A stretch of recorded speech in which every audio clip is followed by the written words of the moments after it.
बिस्मिल्लाहिर्रहमानिर्रहीम। अस्सलाम वालेकुम डियर फ्रेंड्स। औरंगज़ेब सोहरवर्दी एक और इंटरेस्टिंग वीडियो के साथ आपके सामने। आज हम बात करेंगे आर्टिफिशियल इंटेलिजेंस की।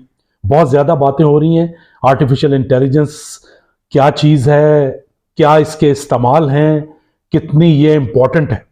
तो आज मैंने सोचा कि बहुत सादा अल्फाज में एक ऐसी वीडियो बनाई जाए जो कि बहुत सिंपल तरीके से इसको एक्सप्लेन कर दे।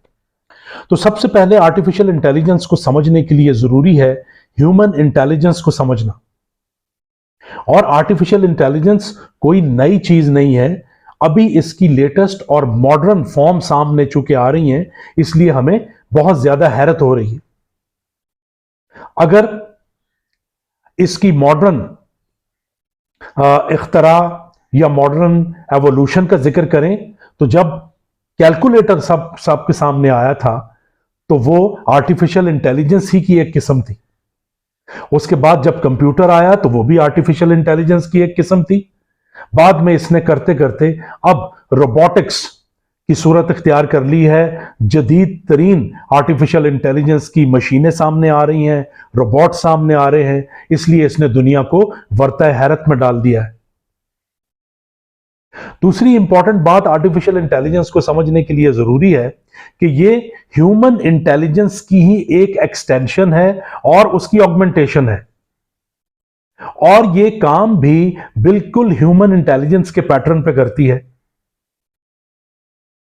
जैसे कि हमारे दिमाग में न्यूरॉन्स हैं, न्यूरल नेटवर्क्स हैं, बिल्कुल इसी तरीके से आर्टिफिशियल इंटेलिजेंस में भी न्यूरल नेटवर्क्स क्रिएट किए जाते हैं एल्गोरिथम्स की मदद से, और मुख्तलिफ मशीन लर्निंग की फॉर्म्स यूज होती हैं, डीप लर्निंग यूज होती है। तो आर्टिफिशियल इंटेलिजेंस ऐसे सिस्टम्स को क्रिएट करना जो सिस्टम्स हमारी आसानी के लिए जो स्पेसिफाइड टास्क्स हैं वो सरंजाम दे सकें। तीसरी इंपॉर्टेंट चीज आर्टिफिशियल इंटेलिजेंस को समझने के लिए कि ये कंप्यूटर साइंस, डेटा साइंस और न्यूरो साइंस का कॉम्बिनेशन है। बहुत सारे एरियाज जो हैं वो इन तीनों साइंसेज में फॉल करते हैं आर्टिफिशियल इंटेलिजेंस के। अगली चीज जिस पे मैं बात करना चाहूंगा वो ये कि जैसे मैंने पहले कहा कि इसमें मुख्तलिफ डेटा साइंस के, कंप्यूटर साइंस के, न्यूरो साइंस के पैटर्न्स, उसके मुख्तलिफ कॉन्सेप्ट्स यूज होते हैं। बिल्कुल उसी तरीके से ये एक ऐसा सिस्टम क्रिएट कर देती है आर्टिफिशियल इंटेलिजेंस जो कि लिमिटेड होता है, जिसकी लिमिटेशंस मुकर्रर की जाती हैं, और ये प्योरली डेटा ड्रिवन होता है। आगे अगर हम बात करें कि इसका स्कोप क्या है आर्टिफिशियल इंटेलिजेंस का, तो आर्टिफिशियल इंटेलिजेंस का स्कोप जो है वो image recognition, pattern recognition, voice recognition, videos उसकी सॉर्टिंग आउट करना से लेकर मेडिकल के फील्ड में, मिलिट्री के फील्ड में, एजुकेशन के फील्ड में, बिजनेस के फील्ड में बहुत ज्यादा इसका स्कोप है और नई से नई चीजें सामने आ रही हैं। खास तौर पे हर फील्ड में जो रोबोटिक्स का इस वक्त इस्तेमाल किया जा रहा है, चाहे वो लिमिटेड पैमाने पे है, लेकिन उसने भी आर्टिफिशियल इंटेलिजेंस की सूरत में दुनिया को बहुत सी नई जिहतें दी हैं। इसके बाद हम बात करेंगे मटेरियल प्रोसेसिंग में भी आर्टिफिशियल इंटेलिजेंस का यूज बढ़ता जा रहा है। इसके अलावा क्लाइमेट मैनेजमेंट में, प्रेडिक्शंस में, एनवायरमेंटल मैनेजमेंट में भी इसका यूज बढ़ता जा रहा है। आर्टिफिशियल इंटेलिजेंस दो मेन काम करती है, एक क्लासिफिकेशन ऑफ डेटा और दूसरा प्रेडिक्शंस। आर्टिफिशियल इंटेलिजेंस की जो मॉडर्न और बहुत हायर फॉर्म है वो है प्रेडिक्शंस की। तमाम बिजनेस फंक्शंस में यूज होती है, एचआर, एडमिनिस्ट्रेशन, मार्केटिंग, खास तौर पे कंज्यूमर से रिलेटेड, कस्टमर सर्विस से रिलेटेड बहुत सारी चीजें जो हैं वो आर्टिफिशियल इंटेलिजेंस ने आसान कर दी। कस्टमर रिलेशनशिप मैनेजमेंट के लिए बहुत ज्यादा आसानियां क्रिएट कर दी हैं आर्टिफिशियल इंटेलिजेंस के वेरियस प्लेटफॉर्म्स ने। इसके लिए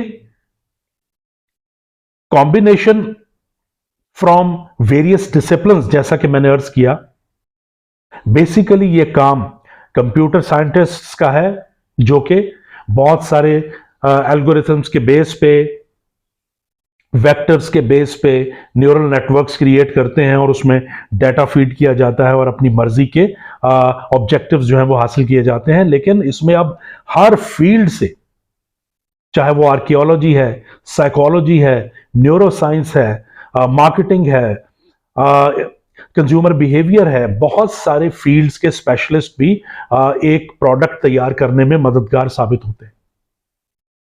सो आर्टिफिशियल इंटेलिजेंस का इस्तेमाल करना कोई ऐसी चीज नहीं है कि आप अचानक से फैसला करें कि आर्टिफिशियल इंटेलिजेंस को यूज करना है और आप काम शुरू कर दें। इसके लिए जो मेन डॉक्यूमेंट है मुल्कों के लिए भी और बड़े इदारों के लिए भी, and that is AI policy, artificial intelligence policy. मुख्तलिफ मुल्कों ने यह पॉलिसी बना रखी है जो कि आर्टिफिशियल इंटेलिजेंस में बहुत सारा काम कर रहे हैं, लेकिन अभी भी इसके बहुत से प्रोज एंड कॉन्स, बहुत से एस्पेक्ट्स ऐसे हैं जो अनआंसर्ड हैं, जिस पे डेलिब्रेशंस हो रही हैं और नई से नई जहतें सामने लाई जा रही हैं। IBM एक बहुत बड़ी कंपनी है, इसने भी जो अपनी AI की पॉलिसी बनाई हुई है वो भी काफी हद तक मददगार साबित होती है कंपनीज को एक गाइडलाइन देने में। सो आर्टिफिशियल इंटेलिजेंस की पॉलिसी होना मुल्की लेवल पे, कंपनी लेवल पे इज वेरी इंपॉर्टेंट, क्योंकि इसके साथ बहुत सारे टेक्निकल, बहुत सारे सोशल, बहुत सारे लीगल इश्यूज भी अटैच्ड है। दूसरी इंपॉर्टेंट चीज कि जो भी कंपनी ये यूज करना चाह रही है, क्या उसके पास AI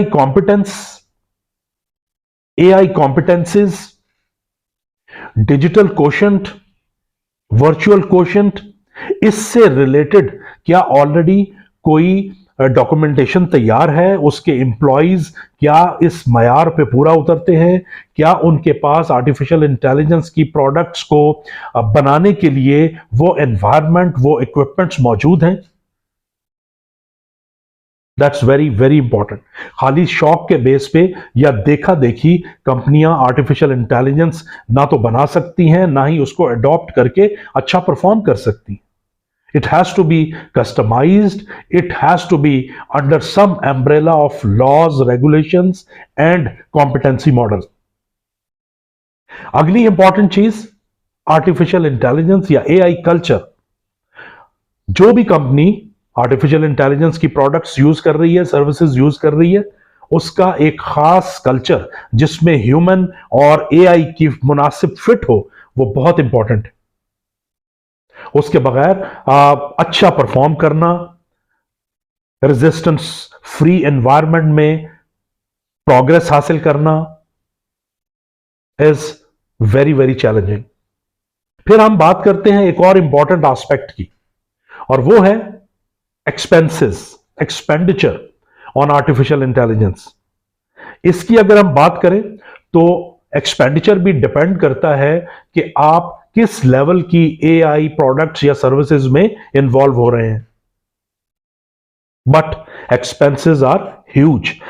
उसकी एक वजह यह भी है कि आर्टिफिशियल इंटेलिजेंस बहुत ज्यादा इलेक्ट्रिसिटी कंजम्पशन की तरफ मायल होती है। इसकी प्रोडक्ट्स और सर्विसेज, जिसका एक्सपेंस भी जाहिर है बहुत ज्यादा आएगा। इसके अलावा इक्विपमेंट, मटेरियल की सूरत में, कॉम्पिटेंट वर्कफोर्स की सूरत में और मेंटेनेंस की सूरत में, रिपेयर एंड मेंटेनेंस भी इसका एक बहुत इंपॉर्टेंट इशू है। Problem solving,